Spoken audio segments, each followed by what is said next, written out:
કેરળના મધુપુર નજીક ભયાનક અકસ્માત સર્જાયો. બાઇક અને ટ્રેક્ટર વચ્ચે સર્જાયો અકસ્માત. મહેસાણા જિલ્લાના ખેરાલુ તાલુકામાંથી અકસ્માતના મોટા સમાચાર સામે આવી રહ્યા છે. કેરળના મધુપુર પાસે બાઇક અને ટ્રેક્ટર ટ્રોલી વચ્ચે જોરદાર ટક્કર થઈ છે, જેમાં એક યુવક ગંભીર રીતે ઇજાગ્રસ્ત થયો છે.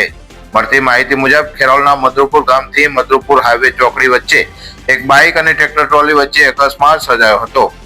આ અકસ્માત એટલો ભયાનક હતો કે બાઇક ચાલકને શરીરે ગંભીર ઇજાઓ પહોંચી હતી. ઘટનાની જાણ થતાં જ 108 એમ્બ્યુલન્સ તાત્કાલિક ઘટના સ્થળે પહોંચી અને ઇજાગ્રસ્ત યુવકને ખેરાલુ સિવિલ હોસ્પિટલ ખાતે ખસેડવામાં આવ્યો હતો. ખેરાલુ સિવિલના તબીબો દ્વારા પ્રાથમિક સારવાર આપવામાં આવી હતી, પરંતુ યુવકની હાલત વધુ નાજુક જણાતા તેને વધુ સારવાર અર્થે વડનગર સિવિલ હોસ્પિટલ ખાતે રિફર કરવામાં આવ્યો છે.